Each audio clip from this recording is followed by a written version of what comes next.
Hello, good morning seven standard student.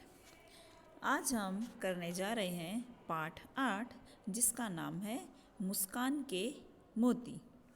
Okay, यहाँ पर बताया गया है, इस पाठ में बताया गया है कुछ छोटे छोटे चुटकुले हैं जैसे हास्य प्रसंग। ओके, तो हंसी मनुष्य के जीवन को शक्ति प्रदान करती है। हंसने से क्या ऐसा रहता है, हमारी तबीयत खुश रहती है, हम खुश रहते हैं, है ना, और हमारी तंदुरुस्ती अच्छी रहती है और हमारी दीर्घ आयु रहती है, यानी हमारी उम्र बढ़ती है। हंसी क्रोध चिंता और क्षोभ को भगा देती है। हंसी किसको भगा देती है?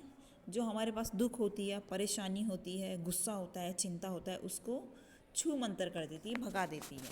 आपने यह बात महसूस की होगी।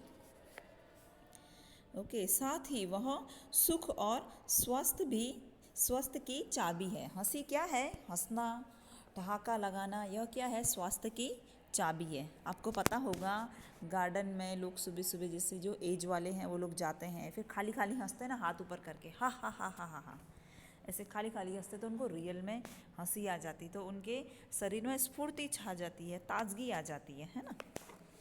तो इस तरह से हंसी क्या है? स्वास्थ्य की चाबी है।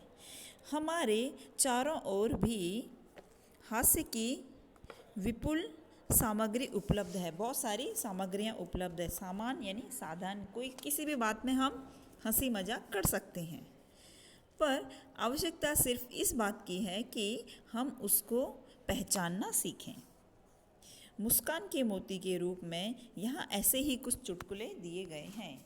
बात यह है कि हम उसको पहचानना सीखें। जैसे कभी है किसी ने आपको ज़ोर से डांट दिया किसी चीज़ में, तो आप क्या हो जाते, थोड़े सहम जाते हैं हम कि अरे ये क्या गलती हो गई मुझसे, है ना, इस तरह से हमको महसूस होता है ना। पर फिर थोड़ा सा वो हंसी वाली बात भी कर लेते हैं, कोई ऐसा भी बोल देते हैं अरे चल कोई बात नहीं, ऐसा तो होता है, दूसरी बार ऐसी गलती नहीं होनी चाहिए, है ना। तो आप थोड़े क्या हो जाते हैं, थोड़े दिमाग से रिलैक्स हो जाते हो। ओके, तो यहाँ पर हंसी की बात कही गई है और बोला गया है हंसना स्वास्थ्य के लिए अच्छा होता है। यहाँ पे कुछ चुटकुले दिए गए हैं। चिंटू, तुमने राजू को चाटा क्यों मारा? चाटा मारा यानी थप्पड़ मारा। तो फिर पिंटू, 15 दिन पहले उसने मुझे हिप्पोपोटेमस कहा था। 15 दिन पहले उसने मुझे क्या कहा था? हिप्पोपोटेमस। तो चिंटू बोलता है तो फिर 15 दिन बाद आज ही क्यों मारा? तो पिंटू कहता है मैं कल ही सर्कस में हिप्पोपोटेमस मैंने याद, चलो फिर से पढ़ेंगे हम। मैंने कल ही सर्कस में हिप्पोपोटेमस देखा यार। तो बोला अरे इससे पहले मैंने हिप्पोपोटेमस देखा ही नहीं था, तो मुझे पता ही नहीं था कि वो कैसा है। पता चला इस चुटकुले में क्या होता है? इस चुटकुले में ये है कि उसने हिप्पोपोटेमस देखा ही नहीं था और उसने उसको बोल दिया ए हिप्पोपोटेमस, ऐसे करके उसने उसको बोला था राजू ने। तो 15 दिन बाद उसने उसको चांटा मारा कि तूने मुझे ऐसा बोला, मैं ऐसा हूँ, मैं तो एक अच्छा लड़का हूँ, मेरे 2 हाथ पैर हैं, इतना सुंदर बच्चा हूँ मैं। तो यहाँ पर यह एक हास्य प्रसंग है कि उसने उसको जब याद, उसको पता ही नहीं था कि हिप्पोपोटेमस कैसा होता है। फिर वो जब ज़ू में गया, घूमने गया, तो उसने हिप्पोपोटेमस देखा, तब उसको याद आया कि अरे इसने मुझे इतना भद्दा लड़का, इतना भद्दा बोला कि हिप्पोपोटेमस तो कैसा होता है, छोटा छोटा होता है, इतना मोटा सा होता है, उसका फेस भी अजीब सा होता है। तो बोला मुझे अभी याद आया, तो मैंने तब उसको थप्पड़ मारा।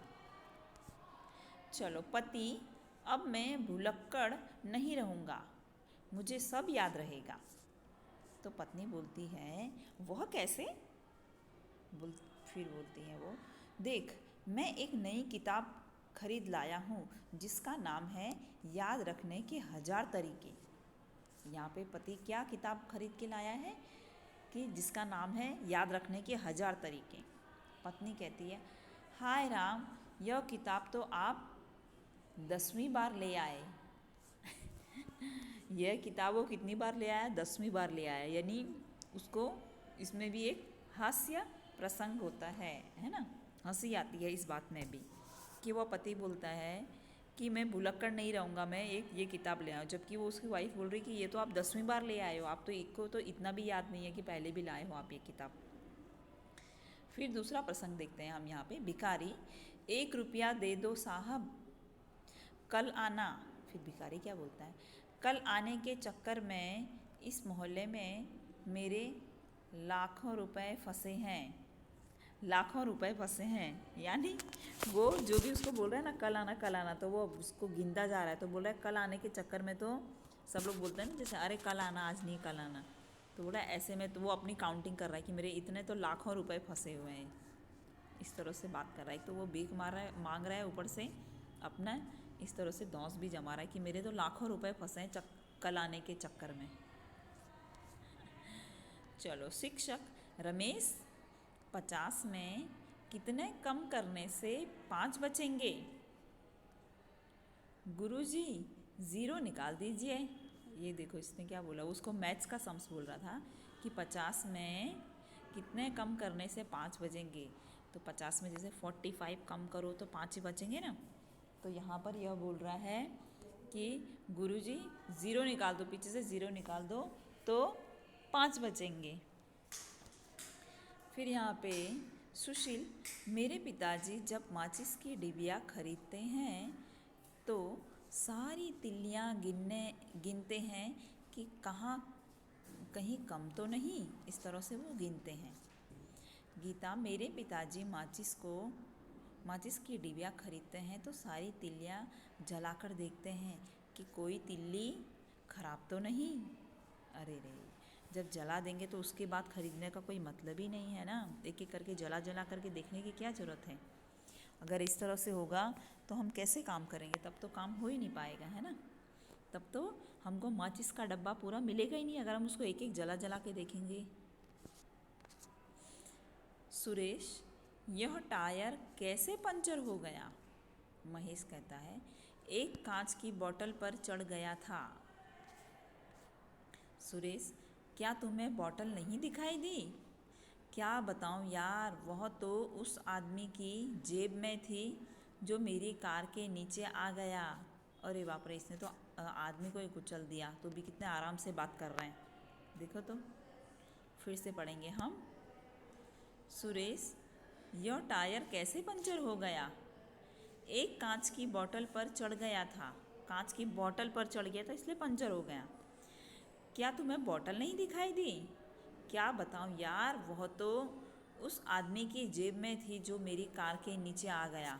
अरे बाप रे बाप, इतना बड़ा आदमी नहीं दिखा उसको और बोल रहा है कि मेरी कार में कांच लगने से पंचर हो गया। चलो, ये सीन आप देख रहे होंगे, इसमें क्या हो रहा है दिख रहा है आपको। यह मंदिर है ना, ये मंदिर है, ये 2 औरतें बैठी है और ये आदमी बैठा है। इस आदमी ने क्या किया है, अरे ये इन लोगों ने जूते चप्पल क्या लिखा है, आपके जूते बाहर निकालें। तो इन्होंने बाहर निकाला है, इसने नहीं निकाला है। क्यों नहीं निकाला होगा इसने? जूते बाहर निकालने को बोला है ना, तो इसने अपने पैर ही ऐसे रखे हैं और इस तरह से वो नमन कर रहा है कि जूते बाहर है ना मेरे। चलो, फिर ये रावण है, इसके 10 सर होते हैं ना। अब यह बोल रहा है, डॉक्टर साहब मेरे सिर में दर्द है पर पता नहीं चल रहा कि किस सर में दर्द है, आप ही कुछ इलाज कीजिए। तो ये बोलता है ना, इतने सारे, ये बोल रहे मेरे सर में दर्द है पर पता नहीं चल रहा कौन से सर में दर्द है क्योंकि उसके इतने सारे सर हैं। अब यहाँ पर देखेंगे हम, हाथी पर शीर्षासन करते मनुष्य को आपने इस चित्र में देखा। ओहो, रुको बैठा। चलो, हाथी पर शीर्षासन करते हुए आपने इस चित्र में देखा। अब हाथी की बारी। हाथी मनुष्य के सिर पर शीर्षासन करना चाहता है। आप हाथी की इच्छा पूर्ण कीजिए और बनाइए ऐसा ही एक चित्र। ज़रूरत लगे तो इस चित्र को उल्टा कर आप देख सकते हैं। ये ऐसे कर रहा है। अब ये बोल रहा है हाथी को उसके सर पर शीर्षासन करना है, तो ये इस तरह से इसको उल्टा कर देना है ना। तो लग रहा है ना कि हाथी आदमी के सिर पर है उल्टा खड़ा। चलो यहाँ पे कुछ चुटकुले हो गए और इस तरह से ये देख लिया हमने। इसमें इतना ही है और आगे मैं आपको करवाऊँगी। यहाँ पर भी कुछ चुटकुले दिए गए हैं, ये आप अपने आप फिल कर देना। ओके, यहाँ पे चलो मैं देख लेती हूँ। शिक्षक हेतल मिठाई नहीं खाती, इसमें हेतल क्या है? तो वो छात्र बोलता है मूर्ख है। मूर्ख नहीं है, हेतल क्या है? वो ग्रामर के हिसाब से पूछ रहा है। तो यह लड़की है ना? बोलते हैं ना जैसे कि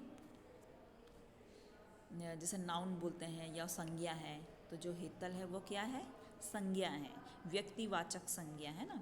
तो वो इस तरह से पूछ रहे थे। तो यह यहाँ पे छात्र क्या बोलता है? वो मूर्ख है जो मिठाई नहीं खाती। मिठाई तो बहुत खाते हैं लोग, इस तरह से बोल रहे हैं। चलो, बेटा घर में कुत्ता कैसे आ गया?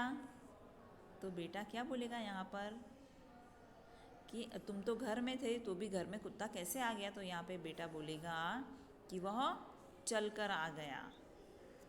दुकानदार, आप कब से खड़े खड़े चीज़ों को देख रहे हैं, आपको क्या चाहिए? तो यहाँ पे ग्राहक क्या बोलेगा? यहाँ पर ग्राहक बोलेगा मुझे कुछ सामान चाहिए। या अगर आपको मजाकिया उसमें बोलना है तो आप अपनी तरफ से कुछ और भी बोल सकते हैं।